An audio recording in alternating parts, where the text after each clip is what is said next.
negara ini sering meributkan fatwa, sehingga masyarakat muslim bahkan non-muslim menjadi ribut karena fatwa yang dikeluarkan oleh lembaga-lembaga atau perseorangan-perseorangan dari Islam. Kadang non-muslim pun harus ikutan ribut karena fatwa itu terkait dengan mereka. Fatwa itu seharusnya memancing diskusi, bukan keributan. Karena itu, keributan akibat fatwa menunjukkan ketidakdewasaan kita sebagai umat di Indonesia lantaran masih menganggap lawan diskusi sebagai musuh, bukan mitra dalam berpikir. Fatwa secara bahasa sebagaimana dijelaskan oleh Syekh Yusuf Qaradawi dan para ulama lainnya bermakna jawaban atas pertanyaan. Pertanyaan apa dan dari siapa? Maka dijelaskan secara istilah bahwa fatwa merupakan jawaban atas pertanyaan tentang berbagai problem yang ingin diketahui jawabannya secara agama dari orang-orang yang bertanya secara terang-terangan ataupun tidak secara langsung, maupun merespon peristiwa yang ada di tengah umat yang tidak secara spesifik dan tersurat. Itu kita temukan jawabannya di dua sumber utama dalam Islam terkait hukum, yaitu Al-Quran dan Sunnah atau sabda Nabi Muhammad, maupun dua sumber hukum Islam yang lain yang disepakati oleh ulama Ahlus Sunnah wal Jamaah, yaitu qiyas atau analogi dan ijma atau kesepakatan para ulama. Fatwa tidak bersifat mengikat secara mutlak dan umum. Karena fatwa itu adalah produk hukum dalam Islam yang mengikat siapa saja yang dengan sadar mengikatkan dirinya dengan fatwa atau otoritas yang mengeluarkan fatwa tersebut. Karena itu, fatwa di Indonesia maupun di dunia tidak hanya muncul dari satu kelompok atau satu orang. Fatwa muncul dari berbagai ulama dan lembaga keislaman. Misalnya dalam konteks Indonesia, lembaga-lembaga yang mengeluarkan fatwa ada Majelis Ulama Indonesia, yang di dalamnya berisi ulama-ulama dari berbagai ormas dalam Islam yang memiliki kompetensi secara hukum Islam untuk berijtihad mengeluarkan produk hukum berbasis Al-Quran, Sunnah, Ijma, dan Qiyas. Ada lembaga fatwa yang lain, yaitu lembaga Bahthul Masail yang dimiliki oleh Nahdlatul Ulama yang juga selalu mengeluarkan fatwa-fatwa terkait masalah-masalah baru yang ada di kalangan umat Islam di Indonesia secara umum dan secara khusus di kalangan Nahdliyin atau umat Islam yang berafiliasi dengan Nahdlatul Ulama. Begitu juga Muhammadiyah memiliki Majelis Tarjih yang merupakan lembaga fatwa dari Muhammadiyah. Orang-orang yang berafiliasi dengan Muhammadiyah, maka mereka terikat dengan fatwa-fatwa dari Muhammadiyah jika mereka mengikatkan dirinya secara hukum dengan Muhammadiyah. Begitu juga orang-orang NU terikat dengan fatwa dari lembaga Bahthul Masail, dan orang-orang Muslim di Indonesia yang mereka mengingatkan dirinya dengan MUI, mereka terikat dengan fatwa-fatwa dari Majelis Ulama Indonesia. Bisa jadi dalam satu perkara seseorang ikut pada fatwa satu lembaga dan dalam perkara lain mereka ikut dari lembaga yang lainnya. Asalkan memang pilihan itu bukan berbasis keinginan yang bersumber dari nafsu, tapi berbasis pada ketaatan yang bersumber dari pengetahuan yang menyebabkan kita percaya dan yakin atas produk hukum yang dikeluarkan dalam fatwa tersebut, karena menurut kita itu yang tepat dan sesuai dengan konteks yang meliputi kita. Di dunia ada banyak lembaga fatwa. Misalnya di Mesir ada Darul Iftah Al-Misriyah, lembaga fatwa dari Mesir. Kemudian misalnya di Yaman itu ada Syekh Ba'adun yang merupakan mufti atau ulama yang pakar di bidang hukum Islam yang menjadi rujukan untuk mengambil fatwa tentang berbagai hal yang terjadi di masyarakat muslim di Yaman, khususnya Hadramut dan lebih khusus Tarim, dan peristiwa-peristiwa yang terjadi di sana. Karena itu, fatwa bisa keluar dari lembaga ataupun perseorangan. Kalau perseorangan disebutnya mufti. Fatwa tidak seharusnya menimbulkan keributan, apalagi permusuhan yang berujung pada percekcokan. Karena fatwa itu mengikat bagi siapa saja yang mengikatkan diri kepada lembaga atau perseorangan yang mengeluarkan fatwa tersebut. Sehingga sebagaimana yang dijelaskan Al-Quran, sikap kita terhadap perbedaan di antara kita dengan yang lainnya terkait satu masalah karena sumber fatwanya berbeda adalah lana a'maluna walakum a'malukum.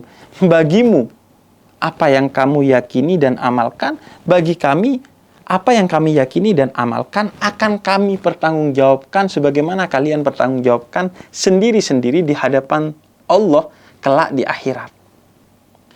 Toh juga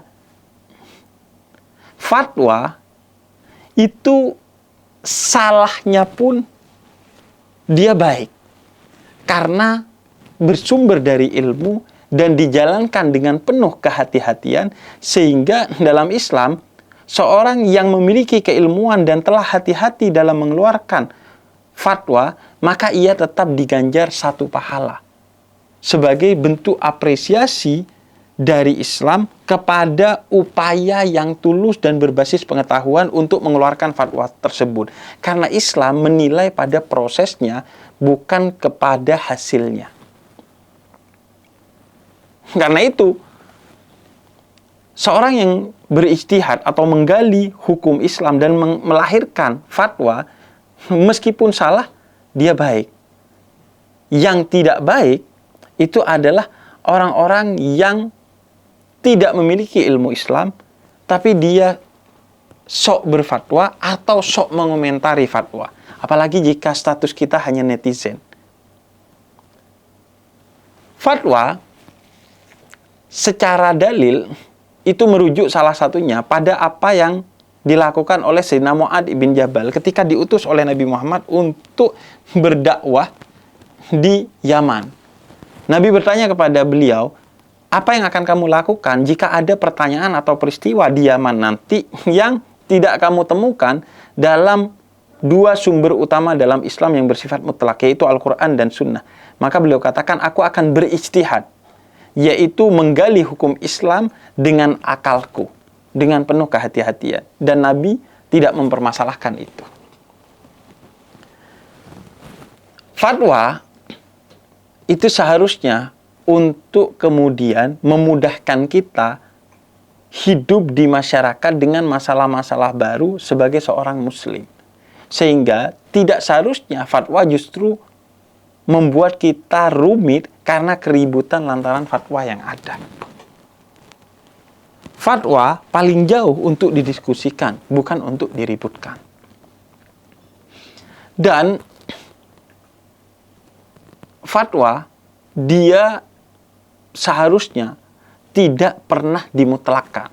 Sehingga terhadap seseorang yang tidak setuju dan tidak mengikuti satu fatwa, kita tidak boleh memberikan judge yang negatif.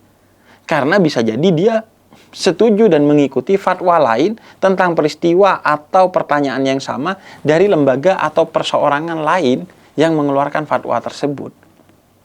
Oleh karena itu, ketika satu lembaga mengeluarkan fatwa, tidak seharusnya orang lain kemudian meributkan, apalagi memberikan judgement terhadap fatwa tersebut. Dan tidak seharusnya orang yang mengeluarkan fatwa atau lembaga pemberi fatwa itu memutlakkan dan memaksakan fatwanya kepada umat Islam yang ada di sekitarnya. Oleh karena itu, pemutlakan terhadap fatwa itu seharusnya dihindari. Sebagaimana yang ditulis oleh seorang ulama besar dalam tradisi Islam di Indonesia yang berasal dari Nahdlatul Ulama, yang beliau pernah menjadi Rais Am Nahdlatul Ulama, yaitu Kiai Haji Sahal Mahfud, yang menolak pemutlakan fatwa, apalagi diangkat kemudian menjadi undang-undang hukum dalam negara Indonesia, yang beliau tulis dalam karyanya yang berjudul Nuansa Fikih Sosial. Ini sebagaimana juga yang dilakukan oleh Imam Malik, salah satu imam fikih dalam Islam dari 4 imam fikih dalam Ahlus Sunnah wal Jamaah, yang kemudian melahirkan madhab Maliki dalam Ahlus Sunnah wal Jamaah, yang menolak permintaan Khalifah Al-Mansur yang merupakan salah satu khalifah dalam kekhalifahan Islam, yakni Abbasiyah, lantaran Khalifah Al-Mansur meminta kitab milik Imam Malik, yaitu kitab Al-Muwatta, untuk dijadikan sumber hukum Islam utama dan satu-satunya di kekhalifahan Abbasiyah pada saat itu. Dan jawaban Imam Malik, biarkan orang merujuk kepada Al-Quran dan Sunnah secara langsung bagi mereka yang memiliki kemampuan untuk merujuk langsung dan melahirkan fatwa-fatwanya tersendiri sesuai dengan analisa mereka secara tekstual dan sesuai dengan konteks yang melingkupi mereka. Dan aku biarkan dengan fatwaku, dan bagi siapa yang mau mengikuti silahkan, bagi yang tidak mau mengikuti ya silahkan juga, dibebaskan, tidak dimutlakkan apalagi dipaksakan kepada orang lain. Karena kata Imam Malik, sumber hukum dalam Islam yang mutlak hanya Al-Quran dan Sunnah. Oleh karena itu, para imam-imam hukum dalam Islam itu bahkan bukan hanya berbeda dalam produk hukum Islamnya atau fatwa, tapi mereka berbeda dalam metodologi penarikan hukum dalam Islam atau yang disebut sebagai istinbat. Jadi bukan hanya produknya, tapi metode penarikan hukumnya mereka berbeda. Bukan hanya produknya, tapi mesinnya mereka berbeda pendapat. Misalnya, yang paling populer adalah Imam Abu Hanifah, pendiri madhab Hanafi, dan Imam Malik, pendiri madhab Maliki, itu berbeda dengan perbedaan yang sangat kentara.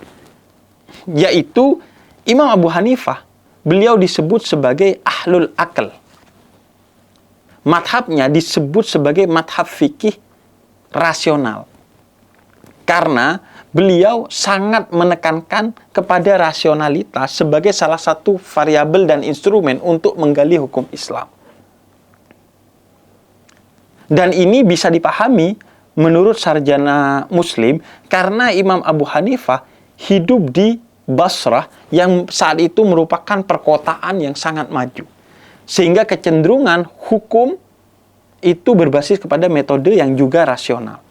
Berbeda dengan Imam Malik yang lantaran hidup di Madinah yang saat itu cenderung perkampungan, yang kecenderungannya berbasis kepada hadis, meskipun hadis itu hadis ahad atau hadis yang secara sanad hanya dari satu orang yang meriwayatkan hadis tersebut, sehingga kemudian Imam Malik disebut sebagai ahlul hadis atau seorang yang secara metodologi itu sangat berpegang teguh kepada hadis meskipun hadis itu adalah hadis ahad. Karena itu keduanya, menurut para sarjana Muslim, paling tidak berbeda dalam 1.200 permasalahan hukum dalam Islam. Karena secara metode pun sudah berbeda. Kecenderungan dasar metodologinya pun sudah berbeda. Namun, lihat apa yang dikatakan oleh Imam Malik ketika ditanya bagaimana pendapatnya tentang Imam Abu Hanifah. Beliau katakan, Imam Abu Hanifah adalah seorang cerdik cendekia yang begitu cerdasnya beliau hingga seandainya engkau bertanya dan meminta dalil tentang satu kayu itu apakah bisa diyakinkan kepada orang bahwa itu adalah emas, beliau bisa dengan baik meyakinkan orang dengan argumentasi rasionalnya bahwa satu bongkah kayu itu adalah emas. Karena kecerdasan Imam Abu Hanifah menurut Imam Malik, yang keduanya berbeda bukan hanya dalam produk hukum Islam, tapi berbeda dalam beberapa hal secara metodologis dalam melahirkan hukum Islam. Begitu juga Imam Syafi'i dan Imam Abu Hanifah. Beliau bukan hanya berbeda dalam produk hukum Islamnya, tapi berbeda dalam metodologi atau istinbat hukum Islamnya. Imam Abu Hanifah itu cenderung menjadikan istihsan, salah satu metodologi hukum dalam Islam, sebagai salah satu metode untuk menarik hukum Islam. Sedangkan Imam Syafi'i secara umum menolak istihsan. Bahkan menganggap siapa yang berhukum dengan istihsan itu adalah satu kesia-siaan. Namun Imam Syafi'i adalah seorang yang diceritakan oleh murid-muridnya kerap kali berziarah ke makamnya Imam Abu Hanifah dan memberikan penghormatan yang luar biasa kepada Imam Abu Hanifah, sehingga beliau kalau berziarah ke Imam Abu Hanifah ke makamnya bukan sejam 2 jam, tapi selama 1 minggu. Dan selama 1 minggu itu beliau menghatamkan Al-Quran berkali-kali dan menghadiahkan khataman Al-Qurannya kepada Imam Abu Hanifah. Plus beliau selama 7 hari itu 7 kali sholat subuh tidak membaca kunut. Dan ketika ditanya oleh muridnya kenapa tidak membaca kunut, padahal kunut itu adalah sunnah menurut Imam Syafi'i, beliau jawab karena Imam Abu Hanifah tidak berpendapat bahwa kunut itu adalah sunnah. Sehingga sebagai bentuk penghormatan kepada Imam Abu Hanifah, Imam Syafi'i tidak membaca kunut. Mereka, para imam madhab dalam Islam yang bukan hanya berbeda dalam produk hukum Islam, tapi berbeda dalam metodologi hukum Islamnya, mereka santai, mereka tetap saling hormat, mereka tetap saling mencintai di tengah perbedaan itu. Maka pertanyaannya, kita ikut siapa? Kalau kita menjadi ribut, ngejudge, hingga membenci dan memusuhi, dan mengeluarkan kata-kata kotor tentang lembaga atau perseorangan atau orang-orang biasa yang berbeda terhadap satu perkara lantaran berbeda dalam menerima fatwanya atau mengeluarkan fatwanya. Karena itu, terhadap fatwa yang telah ada, yang akan ada, atau yang sedang bergulir di tengah umat Islam, sudah seharusnya kita bersikap santai, saling menghormati, dan jika perlu, bagi kita yang berpengetahuan, mendiskusikannya secara konstruktif dan positif. Tanpa ada kata-kata yang buruk, tuduhan-tuduhan yang tidak enak kepada mereka yang berbeda, plus kepada seseorang yang mengeluarkan fatwa, lembaga yang mengeluarkan fatwa, atau kita yang memegang satu fatwa, jangan memutlakkan fatwa. Karena fatwa hanyalah salah satu produk hukum Islam menurut perseorangan atau lembaga yang tidak mengikat perseorangan atau lembaga lain yang tidak mengingatkan kelembagaan dan perseorangannya dengan lembaga dan perseorangan tersebut. Jadi tetap saling toleran di tengah perbedaan di internal umat Islam. Karena aneh sekali lantaran kita itu cenderung mudah untuk bertoleransi antar umat beragama, tapi susah untuk bertoleransi di internal umat beragama. Juga kalau kita susah bertoleransi di internal umat beragama, jangan-jangan toleransi kita antar umat beragama itu hanya basa-basi.